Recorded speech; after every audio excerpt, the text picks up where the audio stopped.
doctors or the data or the clinicians or the social workers. We're going to talk to a PI business owner. Yes, So, yes, that's um, awesome. welcome to Koviki Talk. Koviki Talk is a multi-episode series where we talk about all things COVID-19, but from the PI perspective. So, some days we'll have doctors on here talking about data and how it was gathered and how it applies to us. And we're switching gears a little bit here.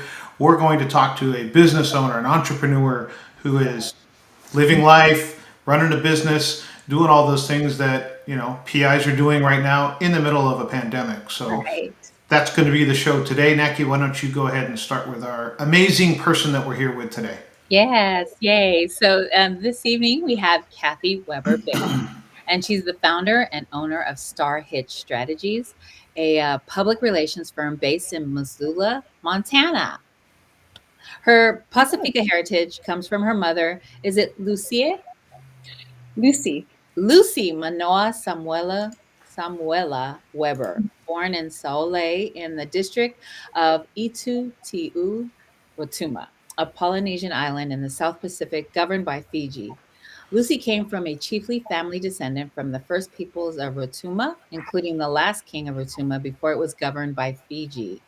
Kathy's father, Gerard Weber, met her mother while he was a Peace Corps volunteer stationed in Fiji, working to help build sustainable forestry practices on the island.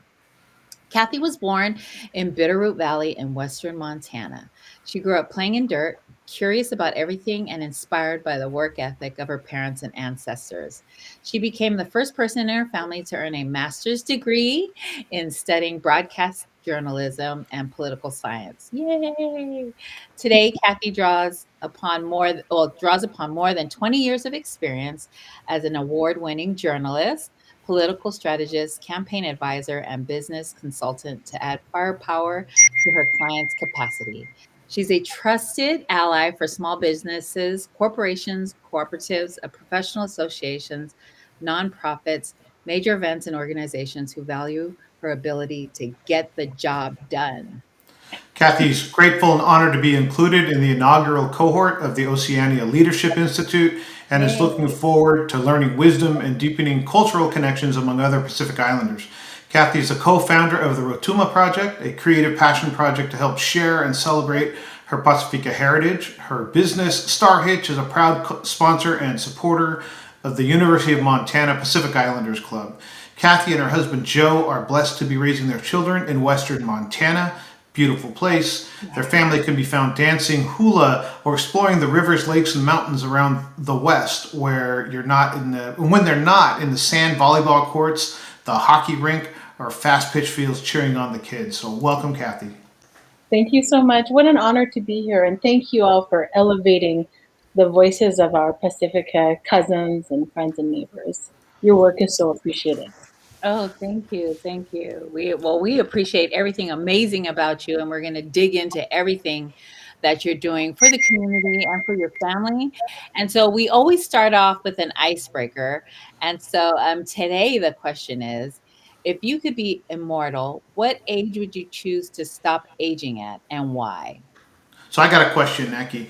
What? Does that mean that you you continue? So if you're immortal, like you're always going to continue learning, right? Yes. Like it's just what physical shape do I want my body in to not get any older? Then is that how the question goes?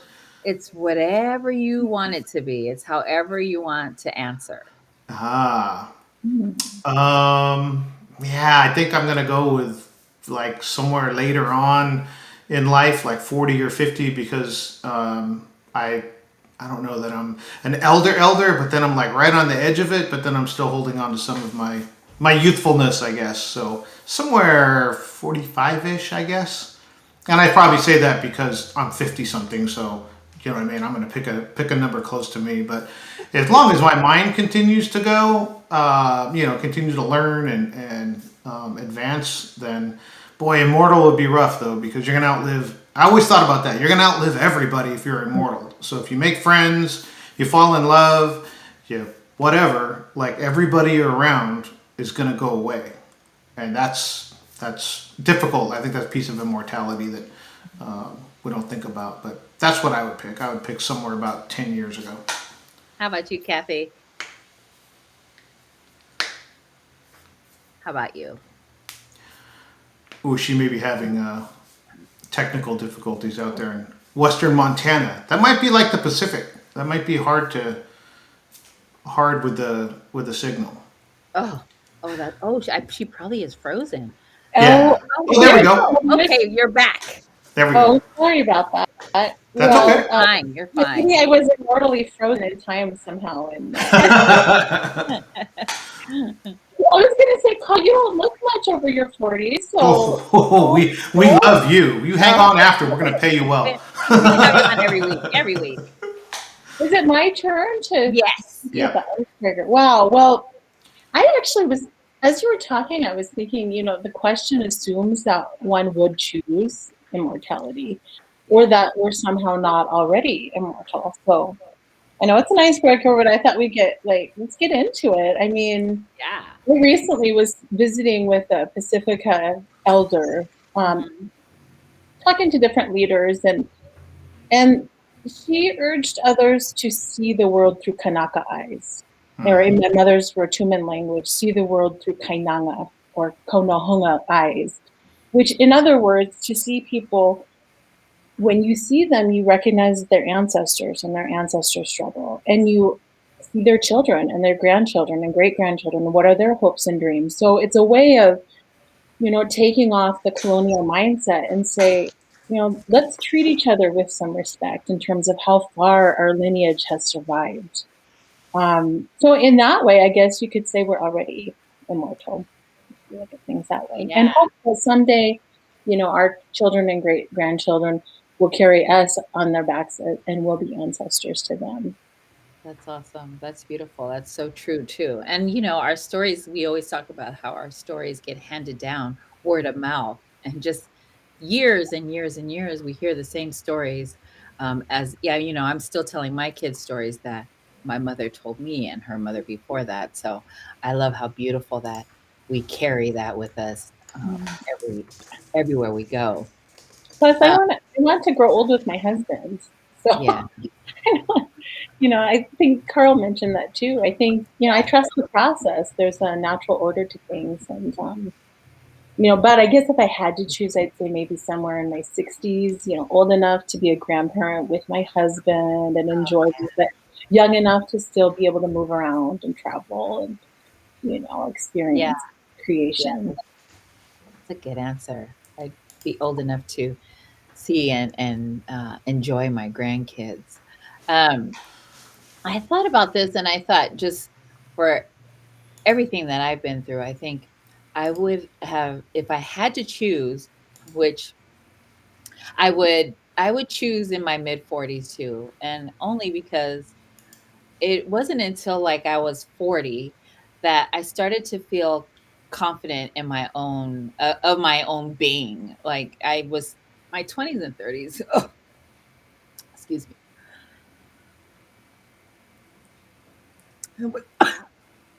Carl. I think what Naki's trying to say is her 20s and 30s were so formative that she can't speak. She gets emotional when she talks about her 20s and 30s.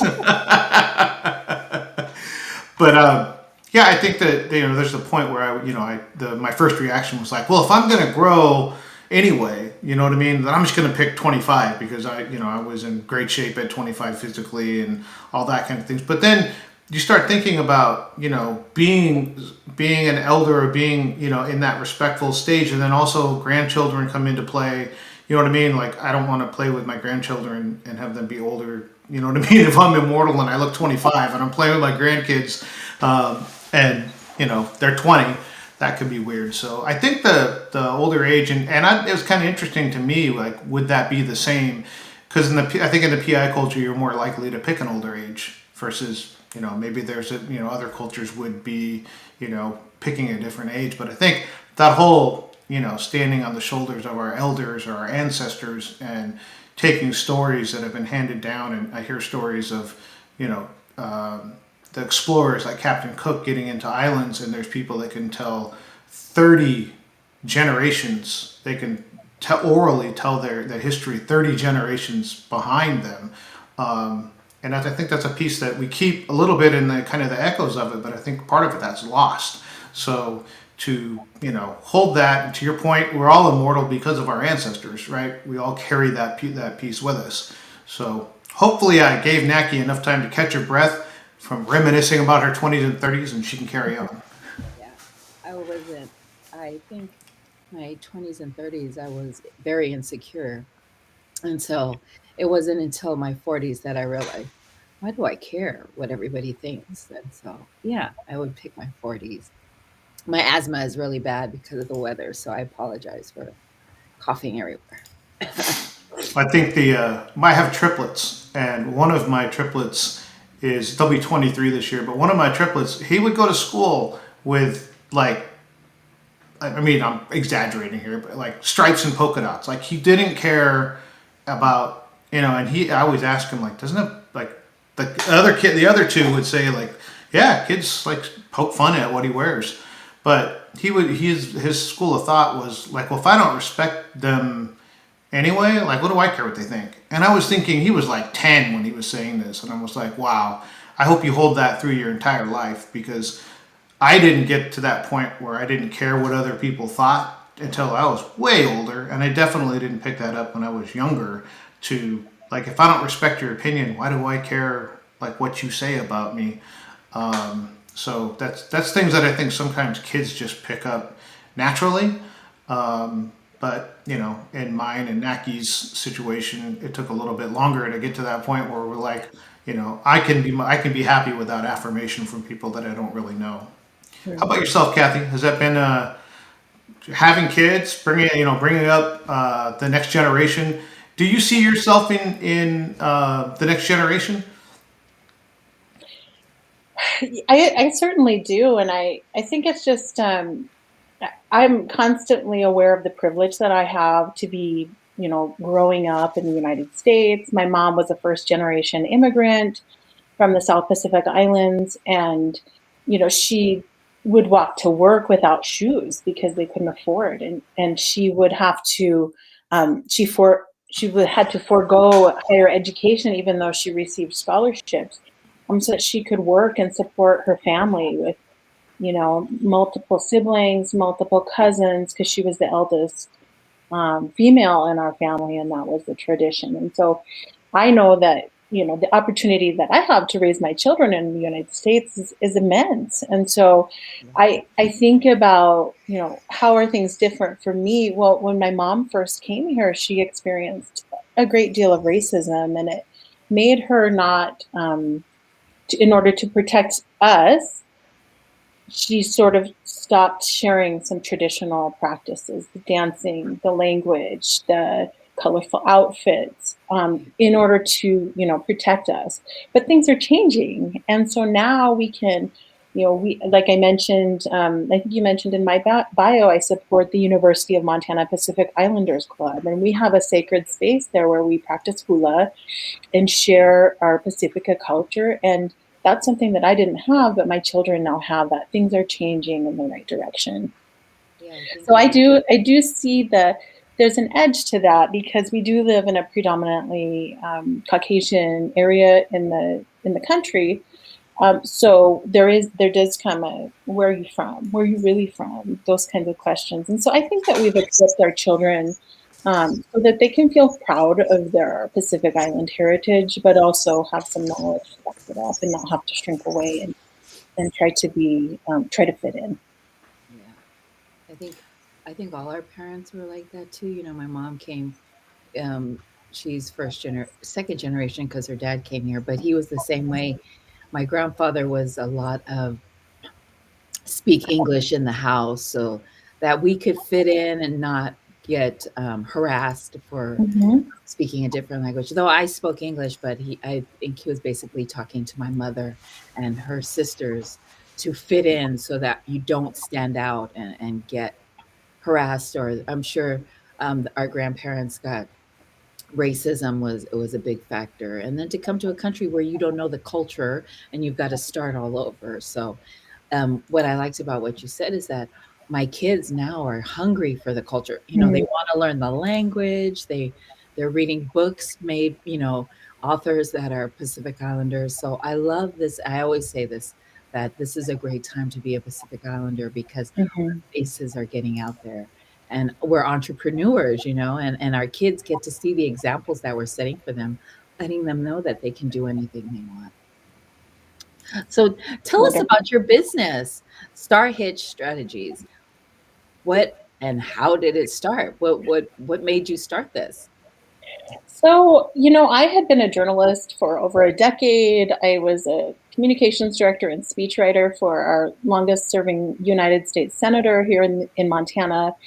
Wow. And Senator Baucus, was appointed to serve as ambassador to China. And moving with young children to China wasn't kind of our game plan with my husband. So um, we started exploring, well, what's out there and what's of interest. And I just started meeting with a lot of business leaders that I respected. And I said, here's what I know how to do. I know how to write. I know how to put out flyers, do a little graphic design. And I was really fortunate that I met with several businesses in a row that said, hey, if you ever consider hanging a shingle as a public relations Yeah. consultant, we would hire you. So I had that good fortune early on of, I realized, oh, I guess I have clients. There's work that needs to be done.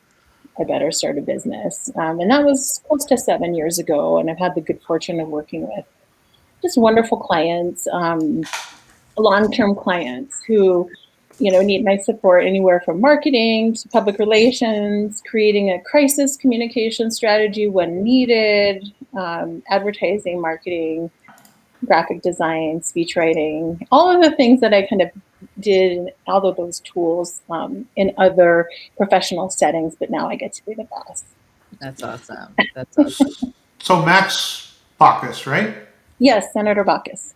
So there's a Democratic senator from a Republican stronghold that really made a big name for himself, especially with the Obama administration. How did you get involved with him? That's a huge name coming out of Montana. Oh, absolutely. And I had long respected Senator Baucus and his work, really working with people from both sides of the aisle and everywhere in between. And that was for many years the Montana way. As a journalist, of course, I was never politically active.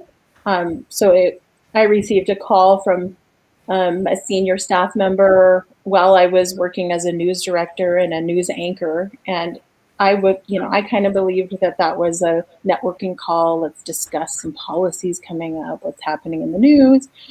But shortly into our coffee, it became clear that they were recruiting me and looking for someone to, bring some communications expertise and a Montana lens to his operation. And I was very grateful for the opportunity and learned so much from him and his staff. I think it's important to me, and especially I think that to Naki too, being a Pacific Islander and seeing you as deeply involved as that's a state that's, I don't know, 80%, 75, 80% white, and to see a Pacific Islander involved in the process and just, you know what I mean, not on the sidelines, on the field, on the court, in the game, from a journalism standpoint, from a political standpoint. Was that something that you saw yourself, hey, that might be something I want to do? Or is that something that's completely foreign to you until you get the recruiting call from Senator Baucus and then that's how you end up doing it? Like, did you foresee yourself ever playing that role, or was it one that just kind of fell into place? At the time, it's such an interesting question, Carl. Thank you for asking, because at the time I had been a news anchor at the 6 o'clock and 10 o'clock newscasts, so in the evenings. Wow. And it was great because my kids were toddlers and I could be home with them all day. My husband and I swapped out. They had very minimal childcare needs because one or the other. But my daughter was approaching kindergarten, and I could see the writing on the wall that if I didn't make a career change, I would be anchoring the 6 p.m. and 10 p.m. newscasts and not home for the kids after school. And so I had just sort of put it out into the universe, prayer, say, I'm not quite sure how this is going to work. I love the news business. I love being able to write quickly and interview people, meet people from, every community in the state. But as a mom, the logistics weren't that I could see it on the horizon soon. I'd have kids in school that I wouldn't get to see in the evenings. And that just is not why I became a mom. And I'm not kidding you, a week after I had this sort of prayer, kind of putting it out there, I received that call. And it did fit, our family's needs. It was a very demanding position of leadership for a very high profile leader, but I was grateful for that opportunity, and it worked out well for our family. So we were able to make that transition.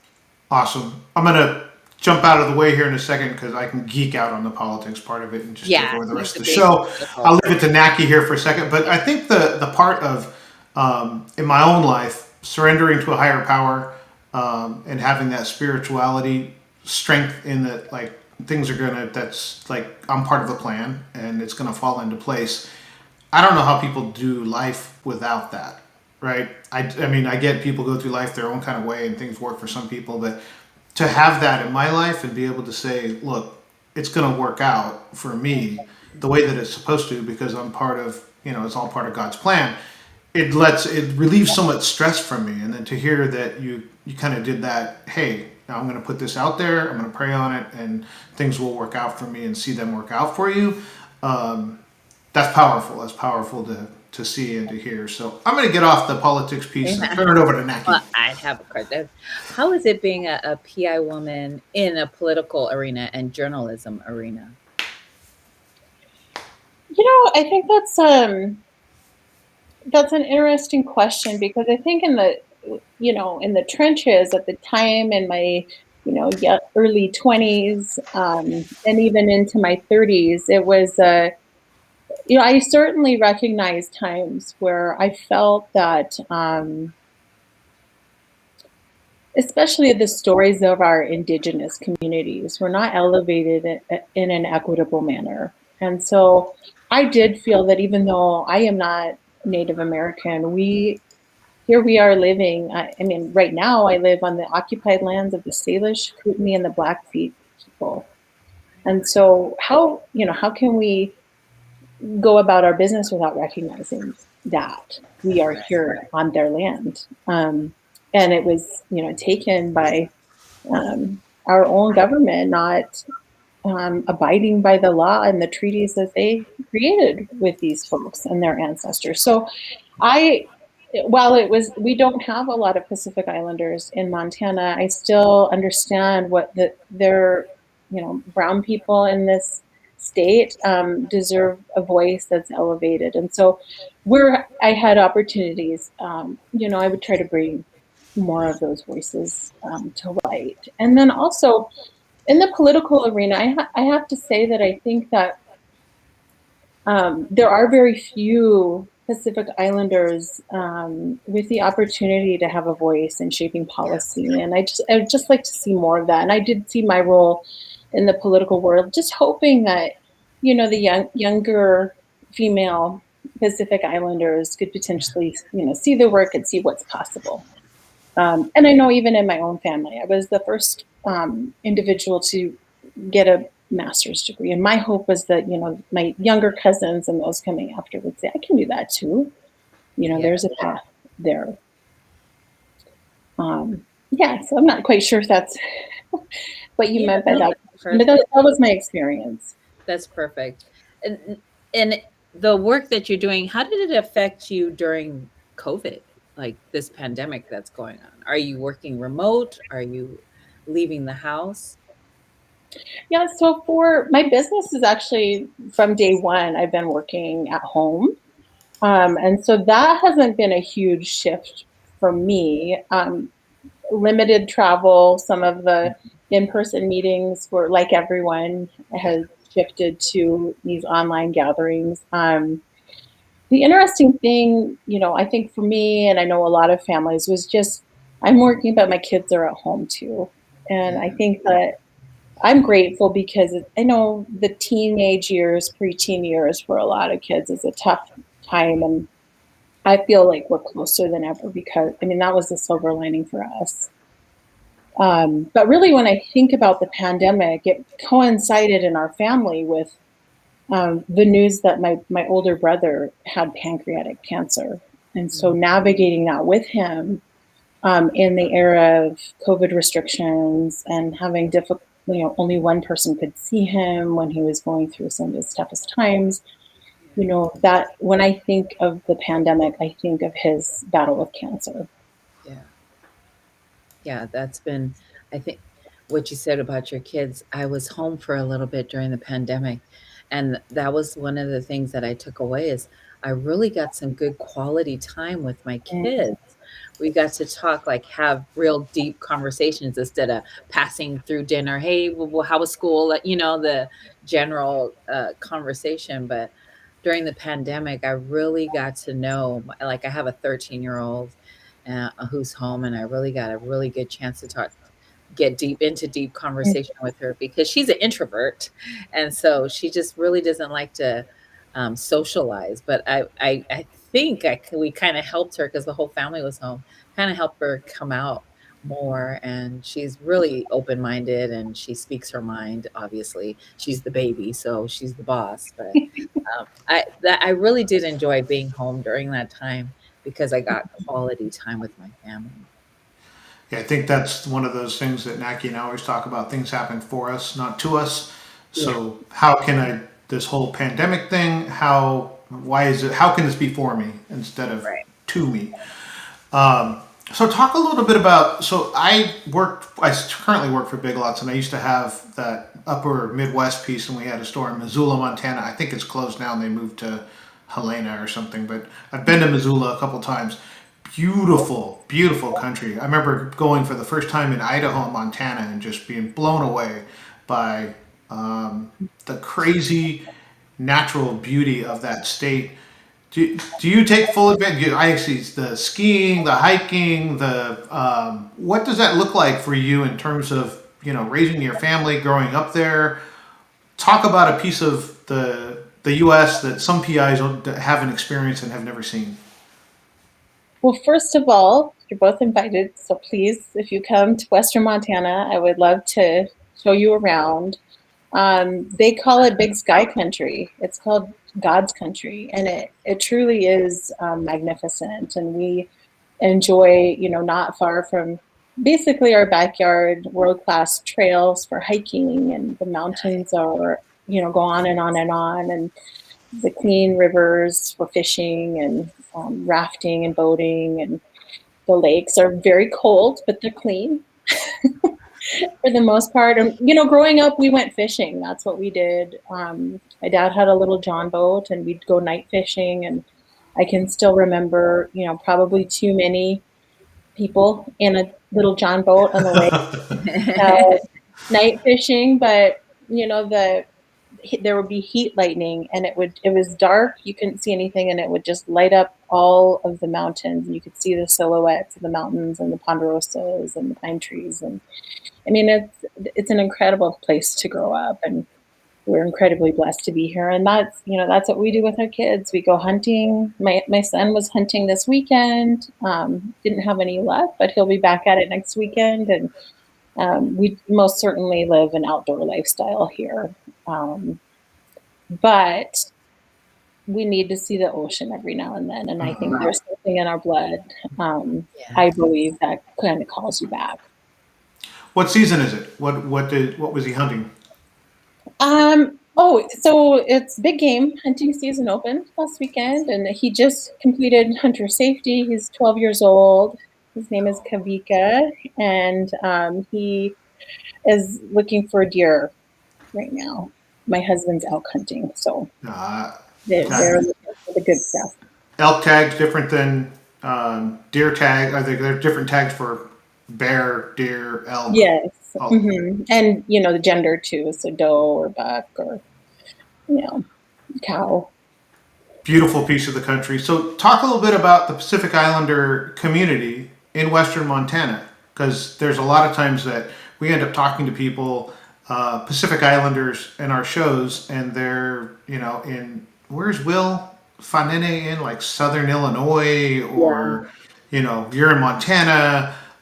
Huge Pacific Islander population in Arkansas, and we end up having these conversations with like Euless, Texas. There's a big Tongan population there. Talk about the PI community in Missoula or Western Montana. Well, for a lot of years, it was very, very tiny and consisted of my mom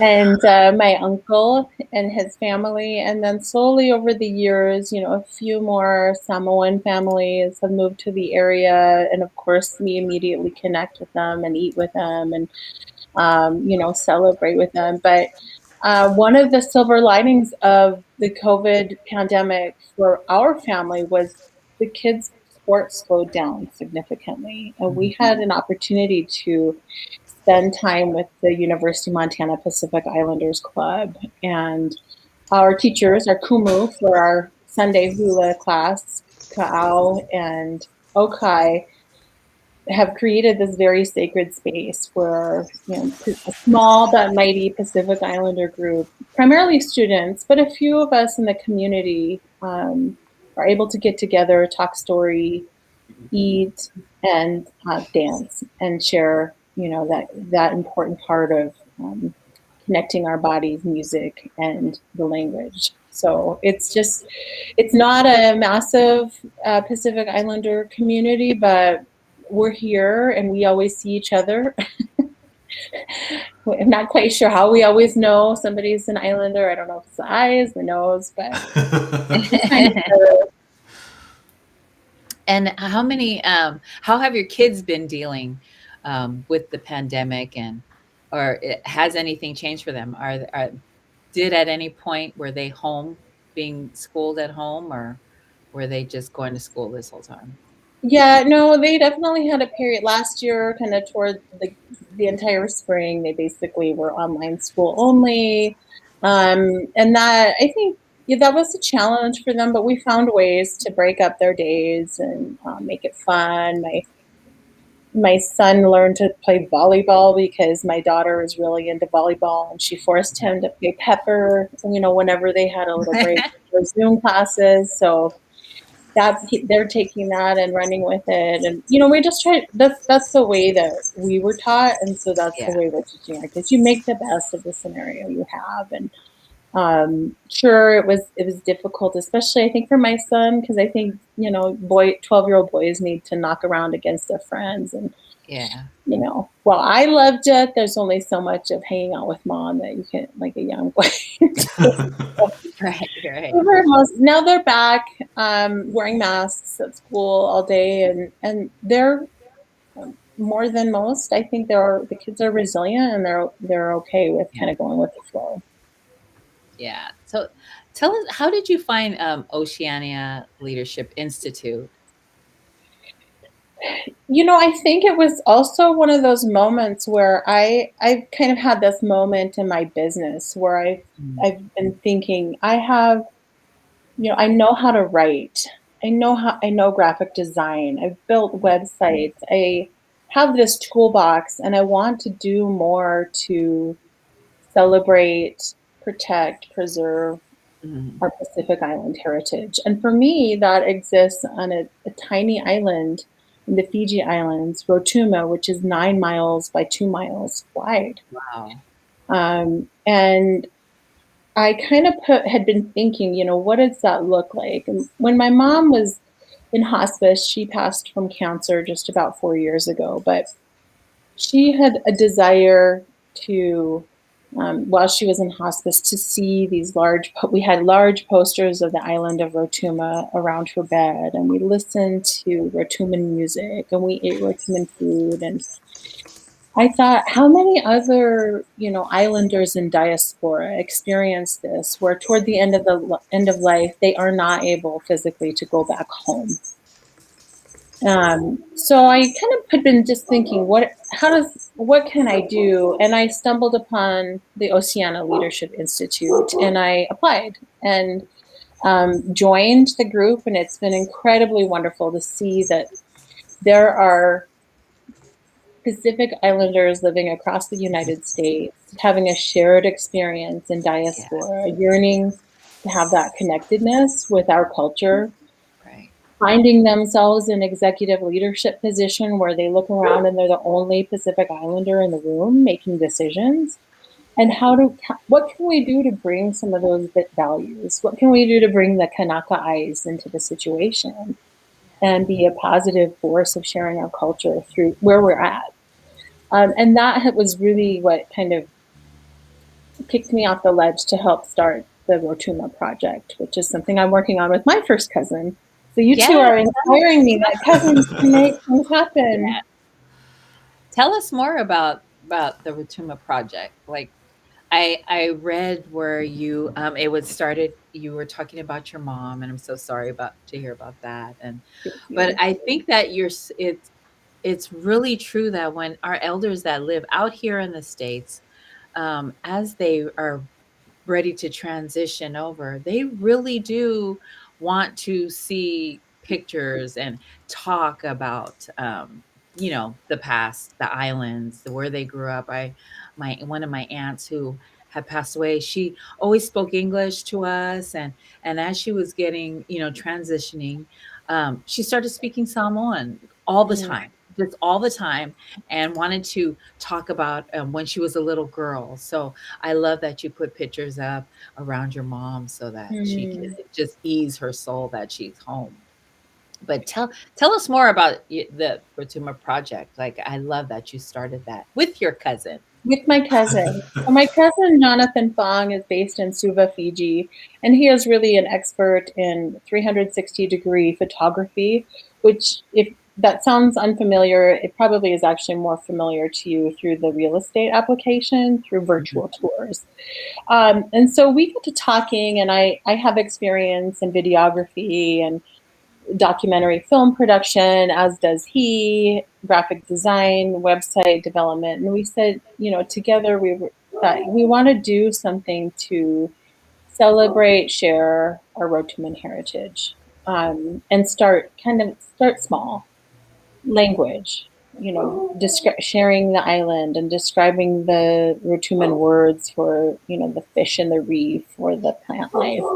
And so we started just brainstorming and came up with the concept of using that 360-degree photography as a tool to help virtual tours of the island for all of the Rotuman people who have a drop of Rotuman blood in them, who have wanted to visit the island perhaps, but like me have never been there.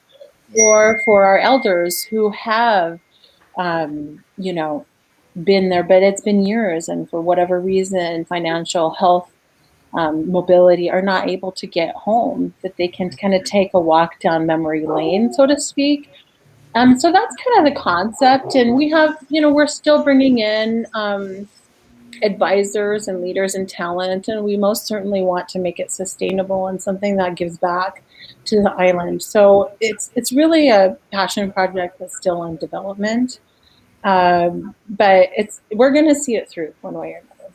Yeah, I love the concept. I love that whole idea. It just, I don't know, because elders always, they carry the stories and our life histories, and they know when this happened and can tell you your your your everything.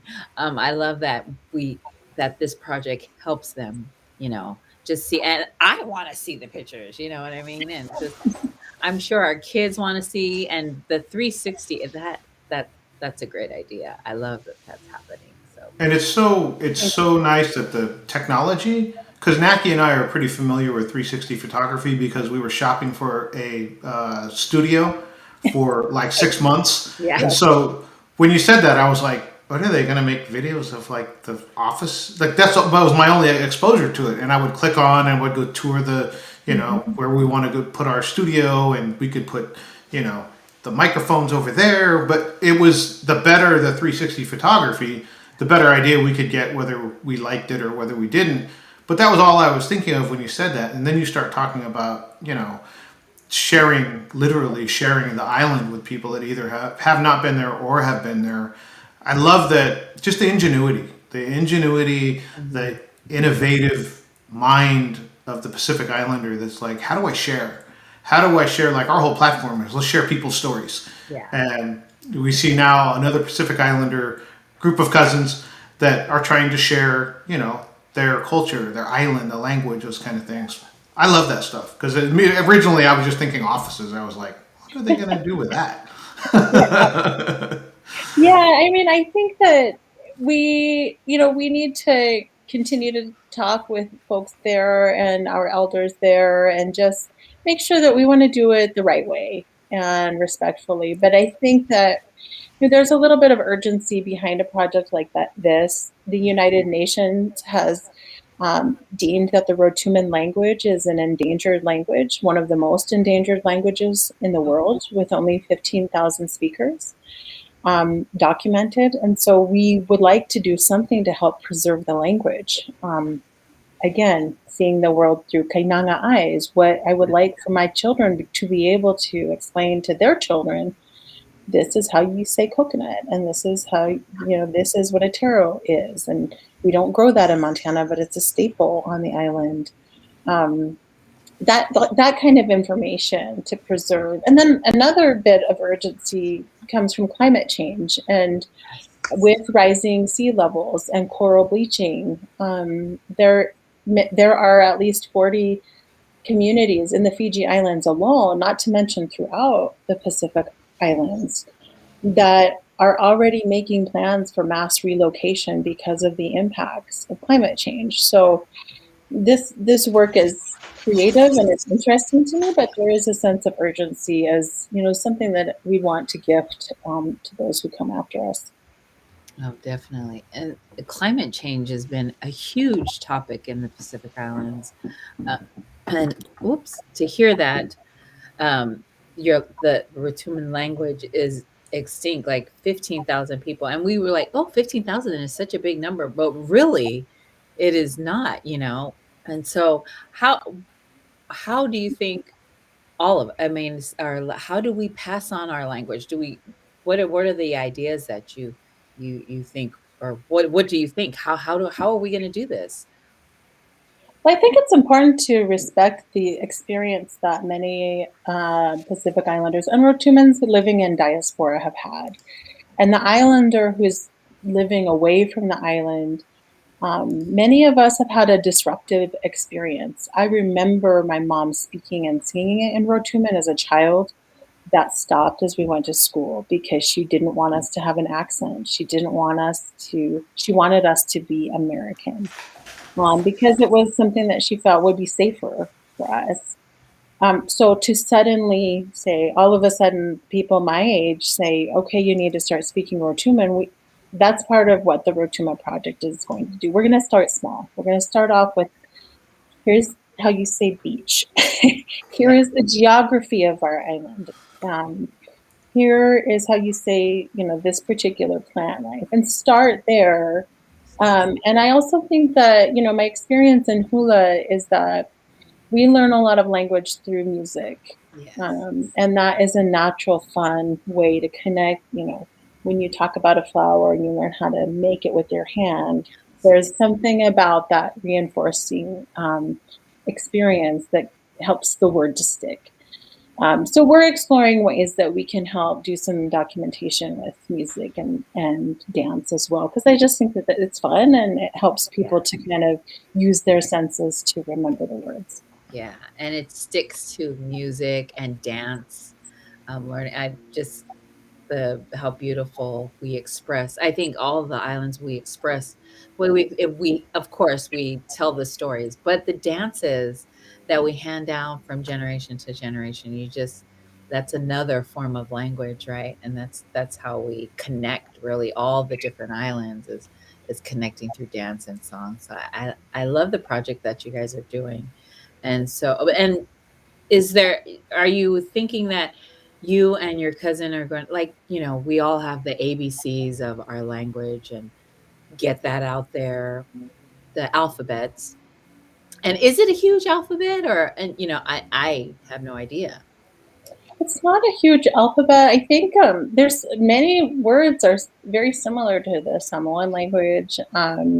And I'll be quite frank, I am not a Rotuman language expert, and we are engaging with individuals who are. And also, I should say there's fantastic work being done through the New Zealand Ministry of Pacific Peoples, who we've been connected with, that they have Rotuman Language Week, and they're really doing a fantastic job of being proactive about this. And there are many other people with Rotuman descent and Rotumans on the island as well who are working hard on preserving the language. We're just kind of adding and wanting to supplement and share. Oh yeah, definitely. That's Carl and I are not fluent in Samoan, but we too are, we're hungry to learn everything we can and connect with so many Pacific Islanders because it's like when we first started this, I didn't know there were so many islands in the Pacific Island. And as I start to learn more and learn about all the different culture and how we're all similar in a way, and I think that here in California, there's a big community of Pacific Islanders. But where I live and where Carl lives, it's kind of far from San Francisco, where most of the Pacific Islanders are. But here with this city that I live, when I see a like I automatically know they're Pacific Islander, and so my husband usually does the nod to people, and I'm just like, "Hi," and he's like, "Do you have to talk to everybody?" I'm like, "Hi, I'm Annette. Are you Pacific Islander?" It's just I think the connection that Pacific Islanders have is so beautiful, and the spirit that everyone shares is I'm a crybaby. So the spirit that everyone shares is just it's hard to explain to someone that's not familiar with our culture. So or yeah. So Naki and I, our roots we basically were spending so much time in the car together, going to different events, and we would literally, there was no silent time. We talked the whole time, and then we're like, let's do a podcast. Like we could talk for an hour definitely, and I think when we first started, we were doing 2 hours. So that's how really that was how we started. We started with that was well, we could do a show, and then we can have Pacific Islander role models on. What was the conversation with you and your cousin where you said that resulted in the Rotuma Project? Well, he called, and we hadn't connected in a long time, so it was just let's talk about everything. But he had said, I'm interested. I've been doing 360-degree photography and tours for some of my clients. What do you think about bringing that application to Rotuma? And I said, I think that's amazing, but what would you think? And we kind of started bouncing ideas. And I said, well, what if, sometimes on those virtual tours, you can click on the kitchen and a little bubble will tell you what is the countertop made of, or you click on the back deck and it'll tell you a little, what is the wood, it's Trex deck, and da, da, da, da, da. Or you can click on the front porch and a little video will pop up and show you what the front, what does it look like. And so what if we take all of those elements but actually add rich storytelling to it and add some sharing of knowledge or telling, wisdom from that particular village. And like more than just saying, oh, these are, what a beautiful place, but here's some rich content to help put that beautiful, beach or mountain. What is the cultural significance and what is the mana that exists for the people who live there? And he was like, wow, okay, so and then we just kind of kept brainstorming, and we decided, we talked to quite a lot of folks. He has some contact with the Rotuman Council. We made contact with, I'm not sure if you're familiar with Alan Howard and Jan Rensel. They are based out of the University of Hawaii, but they are prolific historians on Rotuman culture. I called Alan and I said, here's what we're thinking of. What do you think? He said, this is fantastic. I fully support it. He agreed to be an advisor. Vilasoni Herenico is an award-winning filmmaker who was the producer of The Land Has Eyes. I'm not sure if you've seen that film, but he is a really respected Rotuman creative leader. He said he would be an advisor as well. So we're kind of gathering steam and advice and bringing people in based on their area of expertise so that we, like I said, we do it the right way. That's Awesome. awesome. I love the background that you have, that you both have. That's a great foundation. If you're going to have a foundation with two people, what skills would they need? Well, they need filmmaking skills, they need journalism skills, they need all these different things that you and your cousin have. Um, what is it? Is there anything that a lot of Pacific Islanders watch this? If there's things that they want to get involved with, or they want to find the Rotuma project, or just see how the project is going, is there any way for people to not make but to see it or be involved with it? Most certainly. And I appreciate you offering the opportunity. We are online at therotumaproject.com. We also have a Facebook page where we'll be sharing updates. We are hoping, we're also watching the COVID situation internationally and most certainly want to be part of the solution. So we'll respect the local guidelines in terms of we're vaccinated. We encourage others to as well because, as we move hopefully beyond this time in our history, we'll be able to travel more and meet our families face to face again. But we're aiming hopefully next spring to take our first trip and begin some of the storytelling and photography. But we have some things, to take care of before then, and that's continuing to get advice and, local input. So that's what we'll be working on. That's awesome. That's awesome. So everyone can find you online and then find you on social media. Is Yeah, there any in the role, we always ask people this, but was there someone that you looked up to or who was a role model for you as you were growing up, or just who was a role model for you? oh gosh, that's a hard one. I mean, I would say my mom really was a major role model to me, and just everything that she overcame, and her dedication to family, and her faith was a gift that she shared with all of us. And it wasn't necessarily religion, but it was this belief, as we spoke about earlier, about putting the prayer out there and also being willing to have an open mind and receiving the direction that takes you. And I think our ancestors did that, and as a result, we are resilient people collectively as Pacific Islanders. That's awesome. But thank you I, so much. I heard a dog back there, and it wouldn't be Montana unless there's a dog. What's the dog's name? That's Hank. We have Hank. a German Shepherd named Hank, and he's a good guard dog. He protects. He saves everybody's lives. That's what the dog does. Yeah, We're dog people. he's a sweet boy. We decided to keep him after he destroyed a couch, and that was, we were on the fence. But he's a good boy now, and we're not letting him go. But his bark is pretty sizable. Yeah, I think that's every dog, regardless of size, even if it's a Chihuahua or it's a big dog, they feel like they're saving their owner's life anytime a stranger comes around. They bark like crazy, and I'm sure in the end they pat themselves on the back and go, "Whew, good thing I was there. Save your life." That's awesome. I know. Carl and I are dog people. I have a dog. She's a husky, Alaskan husky. So, and spoiled, just spoiled rotten. So when I heard the dog in the background, I was like, "Ooh, she's a dog person." Oh yeah, I didn't know I was a dog person until we had Hank, and I'm a dog person. Yeah. That's me too. I didn't know I was a dog person until we got our dog from a rescue, and so she came home and I was done. I was like, I love this baby. She sleeps with me, and my kids are just, I don't know what we did with before her. I don't even know what we did before her. So, yeah. But we're going to let you go. We want to thank you for your time.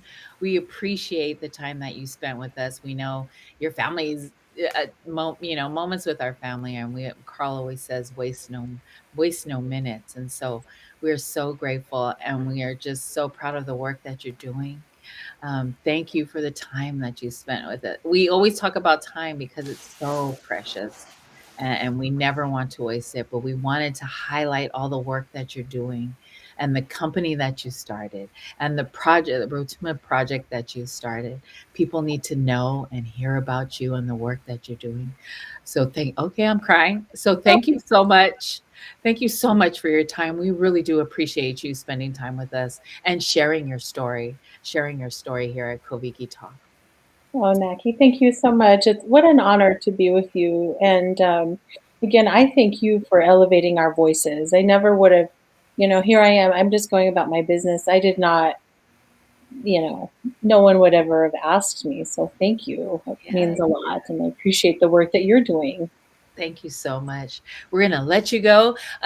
We're here every Monday at 5 p.m. Please check us out on our Facebook page. And, we're on Apple and Spotify and everything. And if you've missed any part of this interview, please go back to the beginning. Listen to Kathy's whole story and the amazing work that she's doing. Thank you so much. God bless you. And we'll see you next week. If we can have you hold on just for a second, Kathy. Bye, Kathy. Bye, Hank.